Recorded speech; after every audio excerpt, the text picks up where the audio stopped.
which is a very expansive subject. He spends a lot of time discussing this. And this, interestingly enough, we've reached, walillah alhamd, the second half of the book. There's 2.5 chapters left. So this half chapter on Riya and Ja will be finished. After we finish that, inshallah, we'll have 2 more chapters, and then we'll have completed the third book, or the third section of Iḥyā Ulūm al-Dīn bi'idhnillahi ta'ala.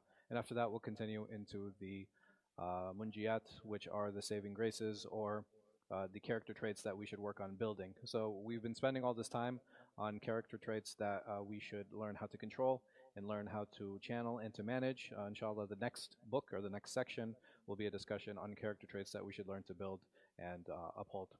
So we'll be talking today, inshallah, about Riya. So the next chapter, next discussion, is a condemnation of Riya. And what Imam Ghazāli does here is basically he talks about the ayat that talk about Riya, he talks about the ahadith, and he talks about the different athar, or the statements from the different narrations about Riya. Here he says that he's going to break it down into 10 sections. And he's going to talk about what different situations would you show good deeds, in what different situations would you hide good deeds, where does Riya play a role, where does it play an effect. And this is, like we said, it's a lengthy discussion, it's a long discussion that requires a lot of details that we go through and a lot of time that we spend on to make sure that we don't fall into it. But sometimes it can become confusing, and the confusion falls and the confusion comes in when we overcompensate sometimes for deeds. And that overcompensation can be in terms of waswasa, which is like the whisperings, or sometimes we get like OCD, like I don't want to do this, otherwise what are people going to say? And we will undermine our own good intention behind things. Sometimes there's a misunderstanding of what Riya actually is and what it actually means, and inshallah he's going to get into that and he's going to discuss that bi'idhnillahi ta'ala. So he says here, know that showing off is forbidden, meaning Riya is forbidden, and the one who shows off is detested by Allah. This has been testified by verses, narrations, and the statements of the scholars and the companions. So the ayat and the verses that he starts with, he says, فَوَيْلٌ لِلْمُصَلِّينَ الَّذِينَ هُمْ عَنْ صَلَاتِهِمْ سَاهُونَ الَّذِينَ هُمْ يُرَاءُونَ. He says, so woe to those who pray but are heedless of their prayer, those who are all show. They do mura'a, right? They show riya, or they're doing it out of show. The next verse, مَنْ كَانَ يُرِيدُ الْعِزَّةِ فَلِلَّهِ الْعِزَّةِ جَمِيعًا إِلَيْهِ يَصْعَدُ الكلم الطيب والعمل الصالح يرفعه والذين يمكرون السيئات لهم عذاب شديد ومكر أولئك هو يبور. So Allah subhanahu wa ta'ala says that if anyone desires power, all power belongs to Allah.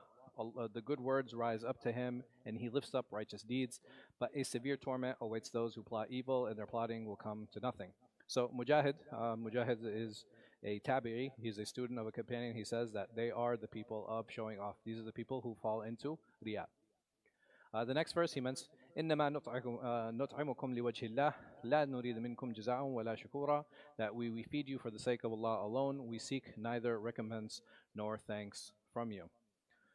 Again, this is a meaning to clarify and to help us understand that the relationship that we have with Allah subhanahu wa ta'ala, it is not a zero-sum relationship, meaning that there's no reason, I'm not praying so that Allah gives me rizq, right? I'm not fasting so He Azza wa Jal gives me a good job. I'm not making hajj so He Azza wa Jal gives me safety. That's not how that relationship works. I should make sure that whatever deed I am doing, and the reason I'm doing it is for Allah subhanahu wa ta'ala's sake alone. So he says here is commending the sincere ones negates any intention other than seeking Allah subhanahu wa ta'ala's countenance, meaning His pleasure, while showing off is the opposite, while doing riya is the opposite. Allah subhanahu wa ta'ala, He also says, قُلْ إِنَّمَا أَنَا بَشَرٌ مِثْلُكُمْ يُوحَى إِلَيَّ أَنَّمَا إِلَهُكُمْ إِلَهٌ وَاحِدٌ فَمَنْ كَانَ يَرْجُو لِقَاءَ رَبِّهِ فَلْيَعْمَلْ عَمَلًا صَالِحًا وَلَا يُشْرِكْ بِعِبَادِ رَبِّهِ الْأَحَدَ. Say, I am only a human being like you, to whom it has been revealed that your Lord or your God is one. Anyone who fears to meet his Lord should do good deeds and give no one a share in the worship due to his Lord. So over here, Imam Ghazāli, he actually uses this verse in an interesting way, because it's not, the verse is very clearly talking about greater shirk. It's talking about in open sharing partners with Allah subhanahu wa ta'ala, but he's using it to talk about minor shirk. And these were all revealed regarding those who seek reward and praise for their acts of worship. So here, Imam Ghazāli, he talks about, right, well, why would anybody do riyā? Like, why would anybody show off? Why would anybody do a act, or why would anybody do a deed or worship to get praise from others? And he's saying that's the main reason. This recognition, this need to be recognized, this want to be recognized, the seeking of status, which is why he includes it in this chapter, right? This chapter about riyā, about showing off, and the status about wealth, this chapter about wealth and status. So there are different ways and different types of commodities that we as individuals, as human beings, seek after, and from them is status and wealth. And it is through riyā that we actually achieve status. So there are a few narrations he mentions. So Abu Hurairah radiallahu anhu, he mentioned the narration of the three categories. Now the three categories are the mujahid, the one who gives charity, and the qari, right, the one who recites the book of Allah.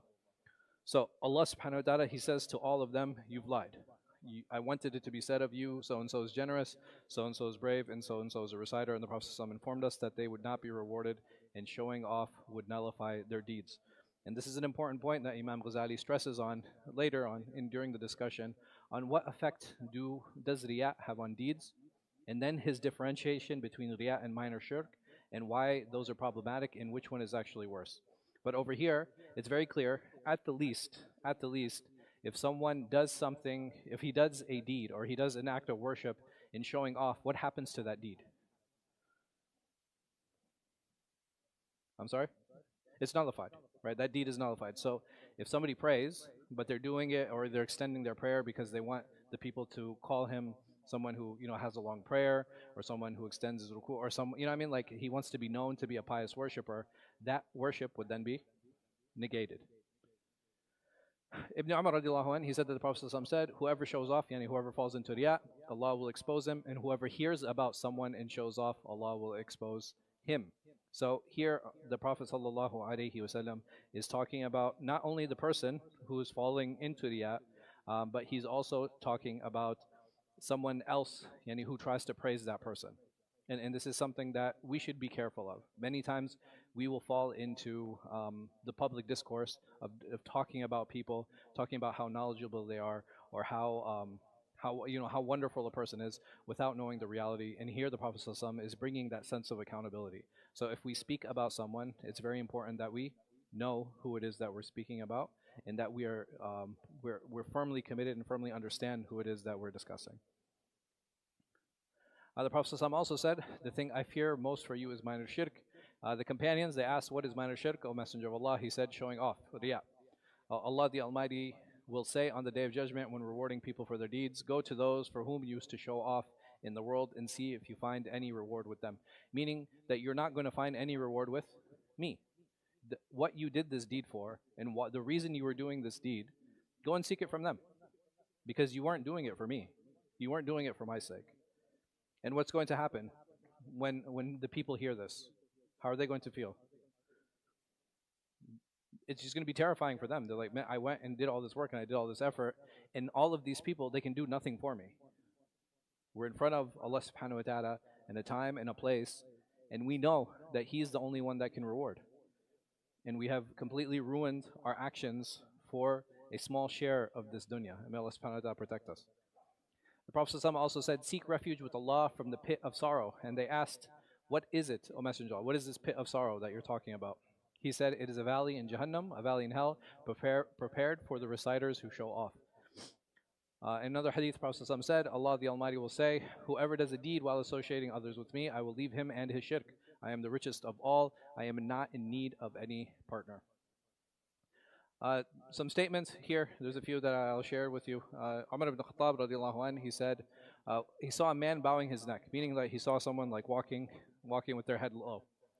And he said, O owner of this neck, lift your head. Humility is not in the neck, rather humility is in the heart. Abu Imam al-Bahili, he saw a man weeping in his prostration and he said, you, if this is what you do, do it in your own home. Meaning, don't do it in front of others. The next one, Ali, karramallahu wajhu, he said, The one who shows off has three signs. He becomes lazy when alone and active when with people. He increases in action when praised, and he decreases when criticized. So over here, Imam Ghazāli, he's given us a general definition of what riya is, what it means, what it entails. And now, with these verses, and with these ahadith, and with these athar, with these narrations, we actually have more of an insight on what that means and what that entails, and how it is that we should make an effort to avoid these things. So, what are some things that stand out for you? Hmm. Which one? Oh, he becomes lazy when he's alone and active when with people. You're saying that this is in general. Sure. He's so. This is the first question. What does riya apply to? What type of actions? I'm sorry? Worship. Ahsant. Right? It applies to acts of worship. Meaning that if things like running, swimming, biking, drinking water, like having a nice car, does riya apply to those things? So Ghazali will talk about it. It does, but it doesn't have the same consequences. Because if a person runs fast for the sake of showing that he can be the fastest, was he seeking reward in that? No, he wasn't seeking reward. So how would the action be nullified? It can't be, right? It was never, that was never one of the purpose that was there. So over here he's talking very much about religious deeds. So actually had a brother ask me about this. He said, okay, well, when you lead prayer and you pray alone, when you're praying alone, you usually pray faster. Like, can that not be riyah? And I said, yes, it can. But is your intention when you're leading others because now you are responsible for a group of people versus when you were praying alone where you're responsible for yourself? Right? There's different perspectives that can be taken when we look at a lot of these deeds. And sometimes, again, this OCD that happens when we deal with our own intention, it can become very debilitating for some of us, where we just become so hyper focused on, well, what was my intention? Am I doing it for Allah Subhanahu wa Taala? Okay, well, this other person saw me. Did it change the way? Okay, would I have done it in this way? And it's more so in trying to figure out, okay, how do I deal with this issue, and how do I deal with my sincerity? And Imam Ghazali has a Kitab al-Ikhlas, right? So he has a book where he discusses what sincerity is and how he is. And here he's going to talk about how do you deal with riya. So sincerity is one aspect of it, and avoiding riya is the other one. And it's important to understand, okay, how do I develop that balance? And I think a lot of it has to do with being able to define some of these things and looking for signs, right? Looking for signs within ourselves without becoming obsessive over what it is that I thought. And waswasa is unhealthy, right? This idea of like these constant whispers that we hear on ourselves. Is it okay for me to question? Right, I should. It's not just okay. Like when we talk about mujahada, when we talk about doing our tazkiyah, when we talk about tasawwuf, when we talk about purifying ourselves, all of it is questioning. Like, why am I doing this? And we should question ourselves. Is any one of us above being questioned? No. So the difference between questioning myself and asking myself and doubting myself, these are two different things, right? And if I find that my doubts are more than my questions, then what should I do? I'm sorry? Right, I should seek help at that point. Right? If I feel my doubts are more than my questions, I need to seek help. And if my questions are more than my doubts, what should I do? I continue, right? I think that is still a healthy state. It doesn't mean that we don't need help, but the amount of help that I need would be significantly less. And there's, granted, there's no one above, like from us who is above that. No one above like seeking help. But again, this is just meant to be a personal spiritual gauge to determine where we are, where we stand, and how to manage ourselves. Yes, yes, I do. Now, doubting my intention, I think that's waswasa. But questioning it, I think, is something that is very healthy because is it here? Let me put it this way: I pray, and I'm reminding myself, okay, why am I praying? I'm praying because I want Allah Subhanahu wa Taala to be pleased with me, and I'm going to ask Him. This is a conversation that I'm going to engage with Him Azza wa Jal, and I'm going to seek from Him to remove all of the shortcomings that I have and to make things easy for me, right? Like, do I never have to ask myself again that now? Do you see? Yeah.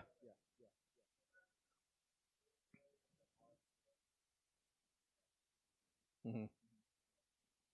Sure.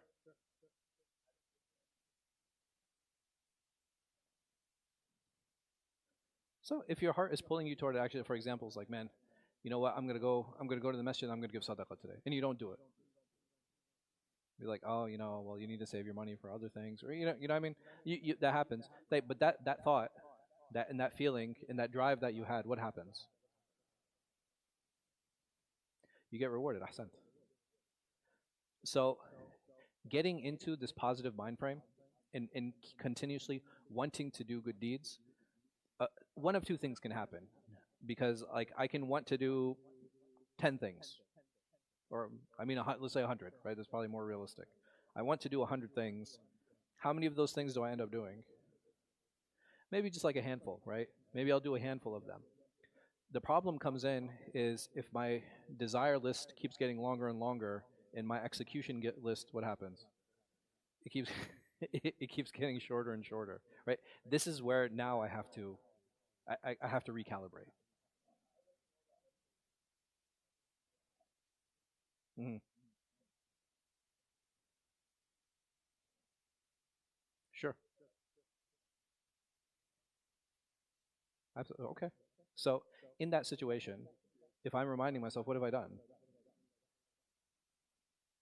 You've questioned, and not just that. That is a sign of success from Allah Subhanahu wa Taala, right? The moment that I challenge my nafs, right? Because that's exactly what I'm doing. It's like, okay, I'm praying, yeah, beautify your recitation because I should beautify my recitation, and Allah Subhanahu wa Taala is deserving and worthy of that. All right, what if people hear? Let them hear. And I mean, and sometimes it'll be like, oh, well, people might think your voice is. I want Allah to think my voice is nice. I want Allah to be pleased. You know what I mean? And that internal struggle is always going to be there. But just the fact that I'm having that internal struggle and that internal conversation, that is a sign of being blessed by Allah Subhanahu wa Taala. Exactly.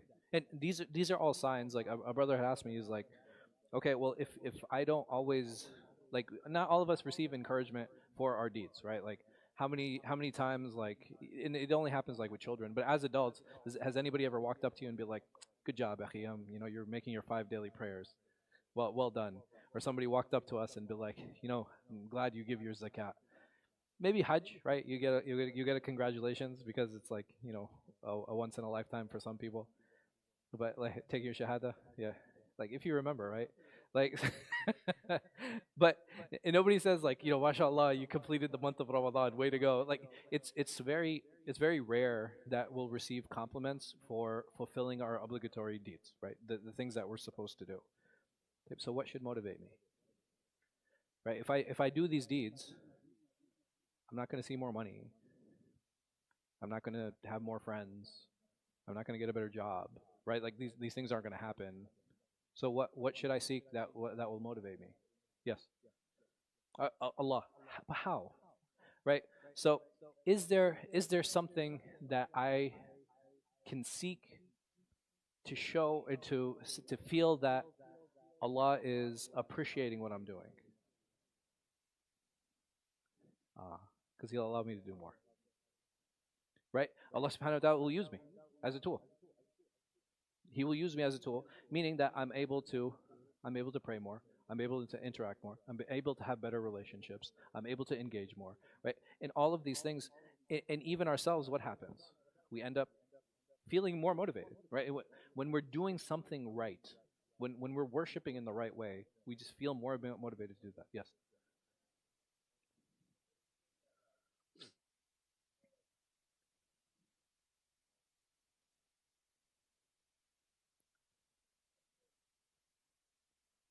So you can ask for them, but the problem is the moment we have a conditional relationship with Allah subhanahu wa ta'ala and that condition isn't fulfilled, what happens? Exactly. And not just that, even the way that if I keep putting those conditions on Allah subhanahu wa ta'ala and He doesn't fulfill them, I am going to be resentful because I keep putting, I can't put conditions on Allah, right? I just can't, right? And it becomes very transactional. And any transactional relationship, what happens with them, right? You get burnt out. You get so, and even Allah subhanahu wa ta'ala, He describes that and He says, وَمِنَ النَّاسِ مَن يَعْبُدُ اللَّهَ عَلَى حَرْفٍ. They get burnt out. Yeah. So He Azza wa Jal, He says that there from the people there are those that worship Allah subhanahu wa ta'ala on the edge. In asabahum khair, whenever good happens to them, what happens? Shakar, they're thankful. When asabahum shar, and whenever bad happens to them, what happens? They're ungrateful. Do you see? So Allah subhanahu wa ta'ala, how does He describe these people? Right, these are the people on the edge. He said these people are on the fringe. And as Muslims, we should never be like that. The Prophet ﷺ, he described the mu'min. He described the believer. He says, "Amr mu'min kullu ajab." Right? He said, all of the affair of the believer is strange, because when good happens to him, what does he do? He's thankful. And when bad happens to him, what does he do? Sabat, he's patient. It's very different, right? It's a very different perspective. So, regardless of the worldly experience that we have, because at the end of the day, Allah subhanahu wa ta'ala, His relationship with us, a lot of it is qabd wa bast, right? So there are times when Allah gives, and there are times when He takes away. And sometimes that can be financially, sometimes that can be socially, sometimes it could be status, it could be like anything. That He'll give sometimes and He'll take away other times. And how do we react to that? And how do we deal with that? And if I believe it's transactional, I will become resentful, I will become angry, and what are the chances that I'm going to continue a healthy relationship with Allah? It's very low. It's very low. So I think it's better we worship Allah because He's deserving of it. It's very simple. hmm we hope for good. Yeah.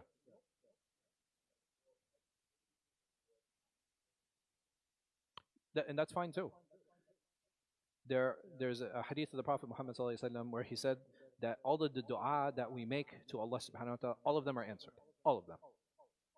Either when they're answered, whatever it is sought, it is given, number one, either immediately, or it is delayed, or it is used to remove the sins of an individual and raise their rank, or it is kept for them in the hereafter. And some of the people, they will come on the day of judgment and they'll say, I don't remember doing any of these deeds. Like, where did all this come from? He said, these are all from the dua that were not answered in this world. And they will respond, they're saying, we wish not a single dua whenever du'as was answered. Because everybody, on that day, we all want our scales to be heavy. Like, we want them to be heavy. And we want to see as many deeds as possible. And when, at that moment, when they look back at their time in this world, what is it going to look like? It's going to look like a moment, right? It's going to look like at a very small period of time. Looking forward, it's like, okay, well, the everlasting gardens. There's, you know what I mean? There's no comparison at that point. And sometimes we forget, right? We do. We will get caught up in the moment. And what do we call that? What state is that? If I get caught up in the moment, huh? The ghafla, right? It's heedlessness. When I forget, and we get caught up. There's something that we're like, we just become so hyper focused on it, and it can become very distracting. So some of the things here that really stood out for me is, how I act. I would say fundamentally different. I don't want to say different, right? Because we all act a little bit different when we're not around people, when we're in privacy. But a person who is sincere, how would we expect his prayers to be at home by himself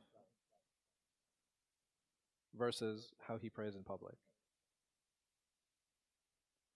Either the same or longer, right? We would expect that. What? At home, is there anything rushing him? No, there's nothing pushing him. There's nothing rushing him. And if he's taking his time, it's a sign, again, of sincerity. Maybe when it's time to do public donations and people ask for money, we don't see him give anything. But that same person, 100,000, 50,000, whatever the number might be, they're giving it quietly. Yes. So I would say if it's the same, that's a good sign. If it's better at home, that's a great sign. Make sense?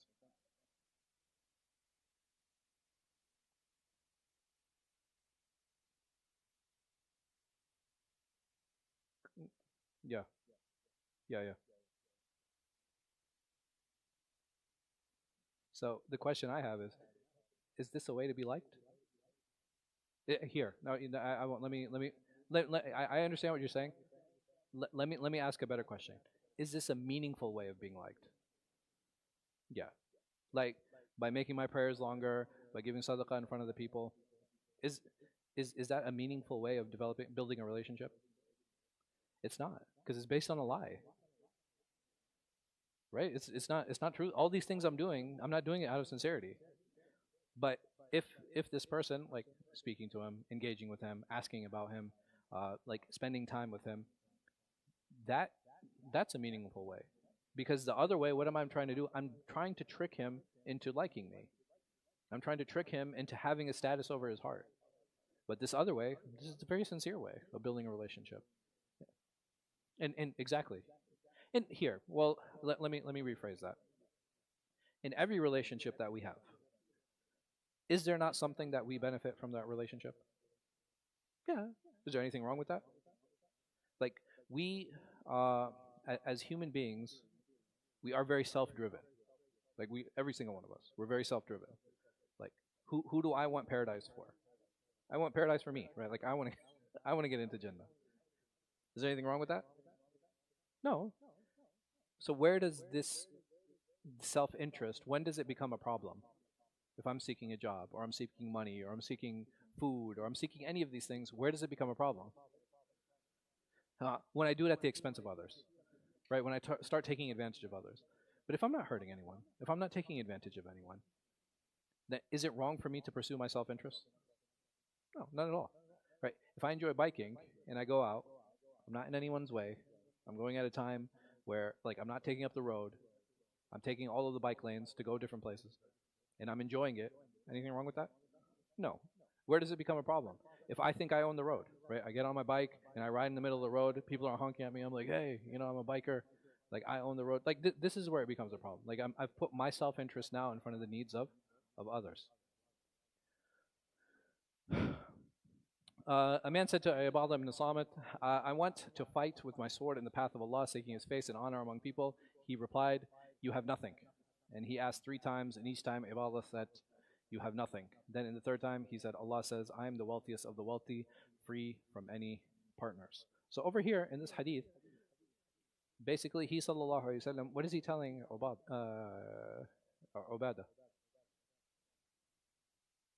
So you need to question yourself. Is that truly why you want to do this? Is that why you're going out? Are you really going out to defend yourself? And to defend your family? And to defend your country? Is this why you're going out? Is this what you're doing that for? Are you doing this because you really want to please and make Allah subhanahu wa ta'ala happy? Is this the reason for that? Because if you're not, then He's not in need of this deed. Don't waste your time. Because that's what these deeds are. If it is not done for the sake of Allah subhanahu wa ta'ala, it is a waste of time.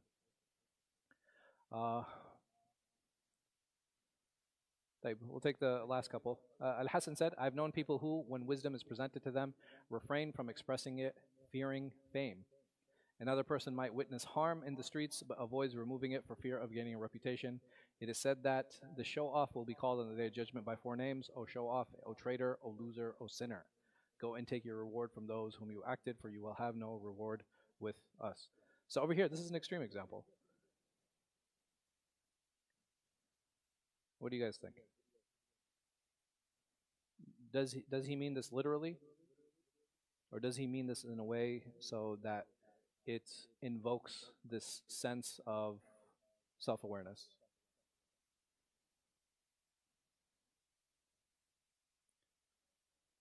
Okay. Yeah. So you feel it's more of an encouragement, not meant to be taken literally. طيب. No, everybody thinks it's literal. You see an old lady about to cross the street, like I'm not helping her. I don't want people to say I'm helpful. I'm not getting up from my seat, right? I'm not standing for anyone other than Allah. Right?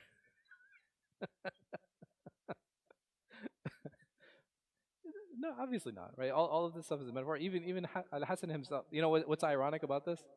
Al-Hasan al-Basri, he's from of the most well-known and greatest known tabi'in. Like from one of the best known. So it's not even he didn't escape fame. Did that stop him from doing good deeds? Did that stop him? Subhanallah.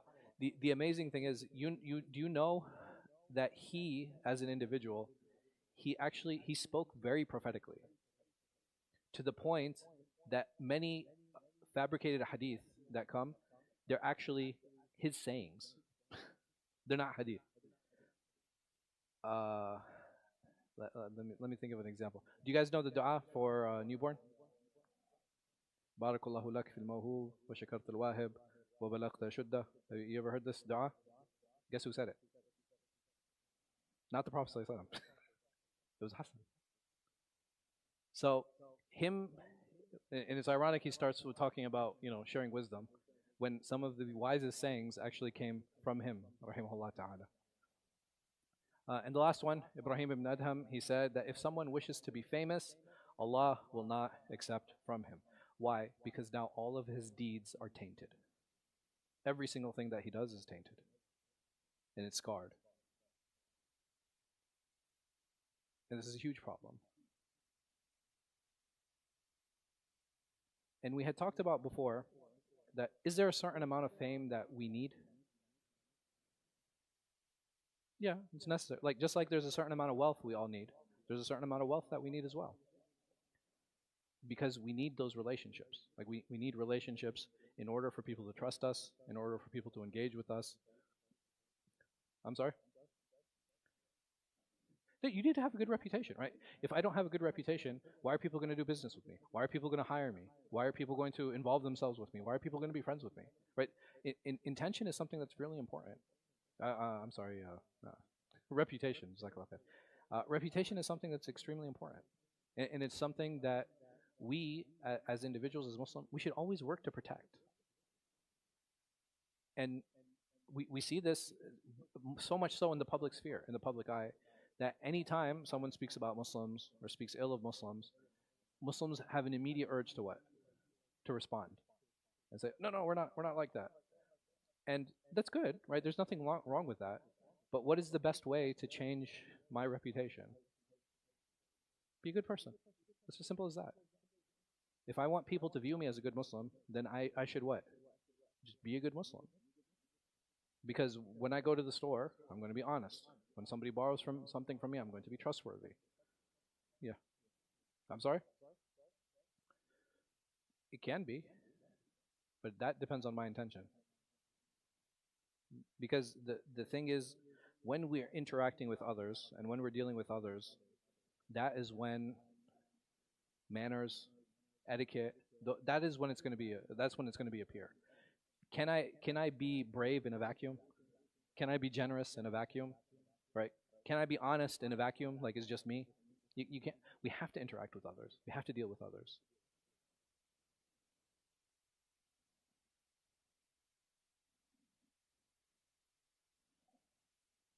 Yeah. So to make Allah happy. It's that simple as that. Hmm. Yeah.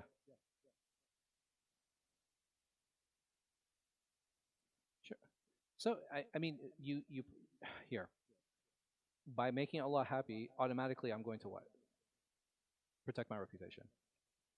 Saying that, are there people who do good things, and are there Muslims who are good that end up having a bad reputation? That happens, but sometimes we don't have control over it. A lot of that. Remember we talked about fame. And we talked about wealth. Allah subhanahu wa ta'ala, He gives fame to whoever He wills, and He takes it away from whoever He wills. And He gives wealth to whoever He wills, and He takes it away from whoever He wills. Are either of those a scale of how good or bad that person is? No, it's not reflective of those things at all. So, inshallah, maybe I hope that clarifies a little bit. The next chapter is, I want to touch on a few of the main points, inshallah, and then we'll get into the details next week. So here he's talking about the mura'i, yani the one who falls into riya, the one who actually shows off. Who is that person, and what does that mean, and what is it that he's actually showing off? So he says that, I thought this was actually a very amazing insight. He said riya, it comes from ru'ya, from seeing. And he said sum'a, which is reputation, it comes from sama', from hearing. So I thought that was very insightful. And he says that, the essence of showing off is seeking status and showing things to others. And reputation, it's based off what others hear about us. So like I said, I thought it was a very nice connection there. And he says, what is riya? So he says riya is, it makes itself apparent in worship. So essentially, if I looked at this person, he would look like an abid. He would look like a worshipper. But what is the problem? He's doing it for others, right? He's doing it for people. And he's saying that, what is he doing? And he breaks this down into 5. He says either it's going to be in display in what he shows, or it's going to be in presentation on how he shows it, or it's going to be in speech in what he says, or it's going to be in action in the things that he does, or it's going to be in external factors in the relationships that he tries to build. So inshallah, from next week, we're going to go through these 5 in detail, bidnillahi ta'ala, so that we learn how to avoid them. But we'll stop here, and Allah knows best. Wallahu a'lam wa sallallahu ala khayri khalqin, nabiyina Muhammad wa ala alihi wa sahbihi wa sallam. Any questions? Yes.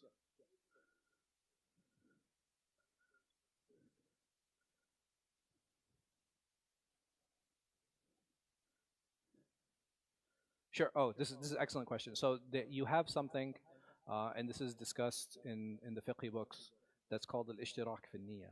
So basically, can I have multiple intentions? Right? Can I have multiple intentions? I can have multiple intentions. For example, in mundane actions, it's totally fine. If I'm drinking a glass of water because I want to strengthen myself and I want to hydrate myself so I can worship Allah subhanahu wa ta'ala better, and I want to cool off. Do any of those intentions negate one another? Absolutely not. That would be accepted. And that's completely reasonable, that's completely fine. Where does this become a problem? Where does this become an issue?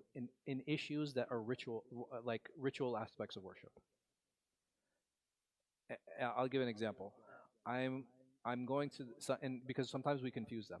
When I stand for prayer, can I have another intention other than worshiping and pleasing Allah? Like, okay, those are good. Yeah. But even that is what?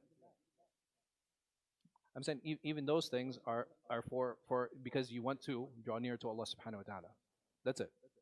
So when it comes to praying, fasting, like all of these things, those need to have a pure intention to please Allah subhanahu wa ta'ala. That's it. That's fine. But because even those, so here, okay, I see what you're saying. If I have a self-interest that has to do with a promise or a punishment, that also comes from where? It also comes from Allah. And there's nothing wrong with that. I want to pray because I want to go to paradise. But that is directly in line, because Allah subhanahu wa ta'ala, in His happiness, He says that if you make me happy, what do you get? You get paradise. So those things, they would fall under that same circle. And those things don't negate. In the Sufi circles, they have a discussion of like purifying the pure intention, right? So that you get to a point where what? Yeah, it's only love of Allah subhanahu wa ta'ala that motivates you. And you can always have a gradation in intention. And I don't think that's necessarily a problematic thing. And I think striving for that is healthy. But at the end of the day, did the Prophet ﷺ seek Jannah or no? He did. Did he seek refuge from the hellfire? He did. Right? So it's not wrong. There's nothing wrong with that. Striving for that, like I said, is healthy. but I don't think realistically these other elements can be completely differentiated and extracted from that. Anything else? Yes.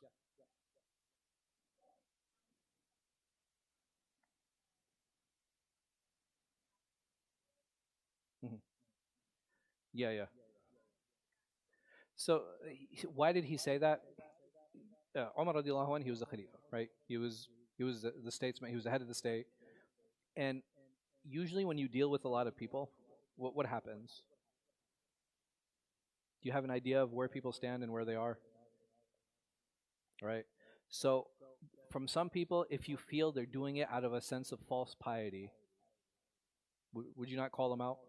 Like if you had a friend, you had a close friend, somebody you've known for years, and you know when they're being like we get an idea, like we know when they're being sincere and when they're not because we don't know that to be their character.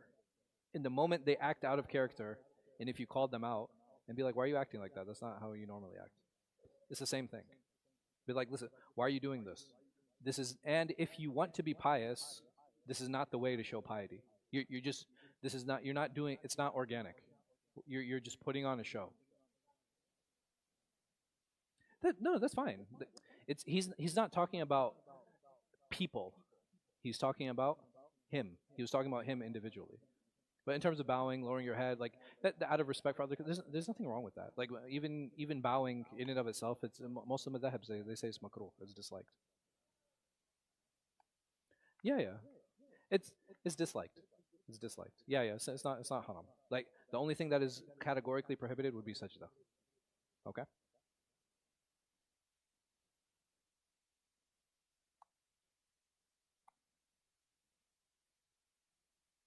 Hmm.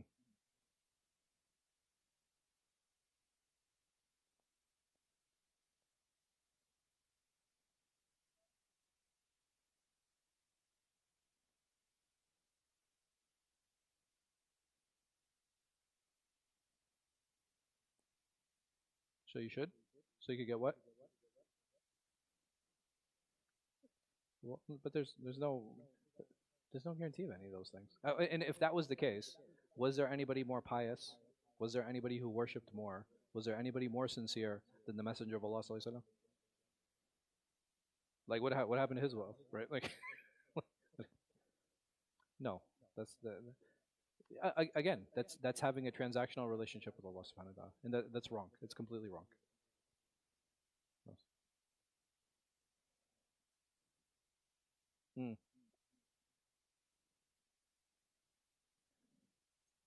Yeah, yeah. They hope. Yeah,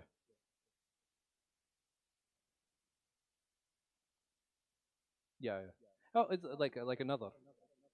Another, most of them that have they say another is makruh, but it's still you can do it. So, for example, Ya Allah, I'm going to pray 2 rak'ah, and I want to make these 2 rak'ah because I want you to give me an A on my exam. Ya Allah, I'm going to fast for the next week because I want you to get me married. Right? This is called another. It's disliked, right? It's disliked, and we shouldn't do it because again, we shouldn't put conditions on Allah Subhanahu wa Taala. But how can I make that in a how can I do that in a better way? Ya Allah, through my prayers and through my fasting and through my sadaqah, I'm hoping and I want to use those as a means to get this job. I want to use these as a means to help me get married. I want to use these as a means for whatever. Yes. No.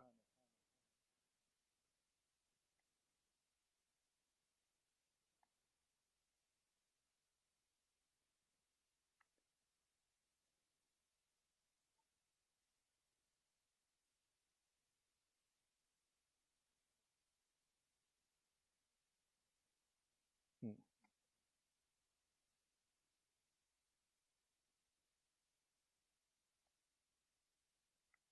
Mm-hmm.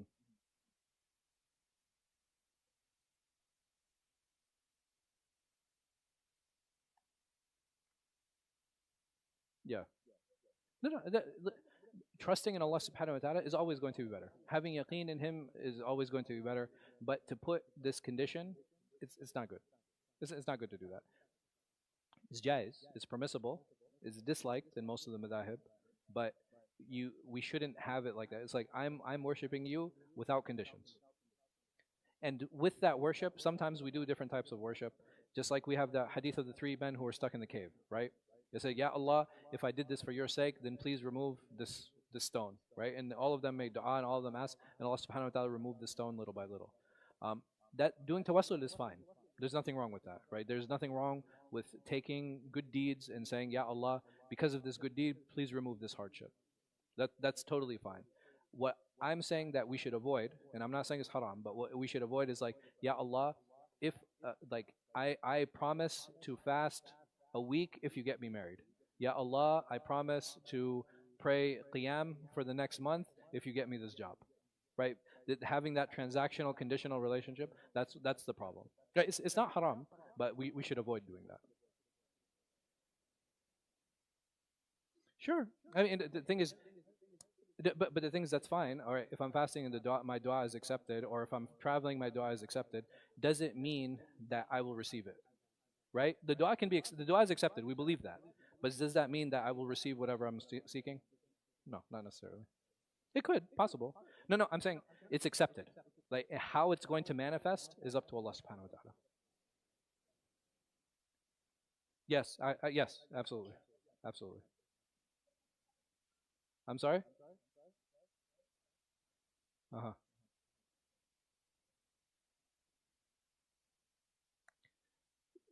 Yeah, and then it didn't happen. No, and that's why. Like we should avoid that. We should avoid that. But khair. I'll see all of you next week inshallah. Subhanakallah bihamdik wa ashhadu an la ilaha illa anta astaghfiruka wa atubu ilayk.